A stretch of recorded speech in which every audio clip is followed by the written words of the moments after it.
Hey folks, it's Chris Gordon here with you. Welcome to another warm-up with the Viking.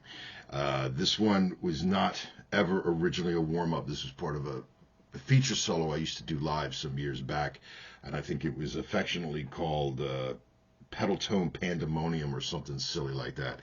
Now, if you're interested, I'll leave a link in the description or in the comments or wherever, pointing you to a video where this lick kind of came from, which was improv that I did in my old studio called the Maud Scallop, which was the first guitar neck that I ever had scalloped. And I just did this kind of 7-minute improv, I think.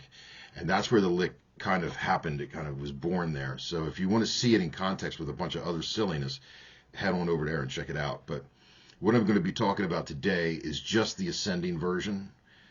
Tomorrow I'll do another video on the descending version because there's more strings involved and there's some string skipping and all kinds of fun stuff. But I figured it'd be nice if we just kind of go up the ascending version, which only consists of 2 strings. So all I'm really going to do today is show you the premise of it, and you'll be running with it in no time. So it takes place on 2 strings, and it's in the key of C. Okay, so I start on the E here. And then the pedal tones happen on the high E string, which is C, B, back to C. And then after that, I go to A on the high E, back to the pedal tones, then reach to G on the high E string, back to the pedal tones, then back to A. And then the pedal tones again. That's really all it is. And it's really great if you're trying to get that independence on the ring and pinky, getting those digits happening. It's really helpful. Picking wise, I'm going down, up, down, up, down, up, down, up, down, up, down, up, down, up, down, up. Good news is that's going to be the picking direction for the entire ascending part. That's not ever going to change. So it kind of helps you just concentrate on the fretting hand.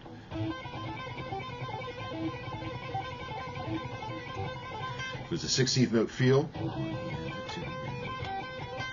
You can accent or, punch those downbeats. Maybe throw some muting in.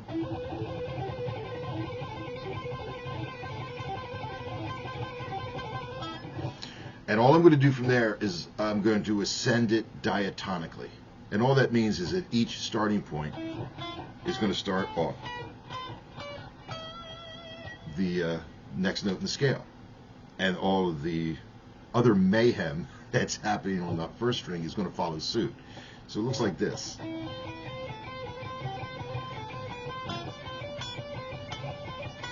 No outside notes here. These are all diatonic to C. Maybe some finger negotiations here. This one's weird for me. That's why I do it this way. I'll explain that in a minute. Another one.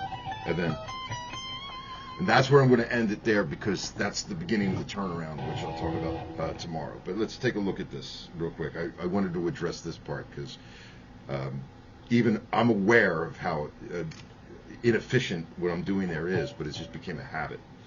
Notice I was using these 2 fingers, the 3rd and 4th finger, primarily all the way up until I get here to the C, and I kicked in the ring and middle finger.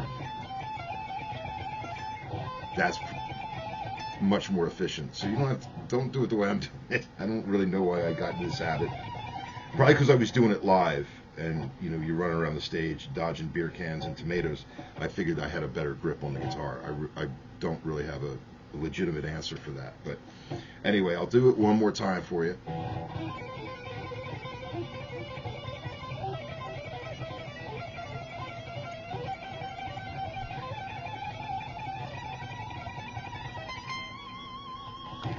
Okay. So if anybody's interested in any of the tabs for that, I can handwrite them and scan them and send them. I don't have any of the fancy tabware, but I do handwrite my lessons out.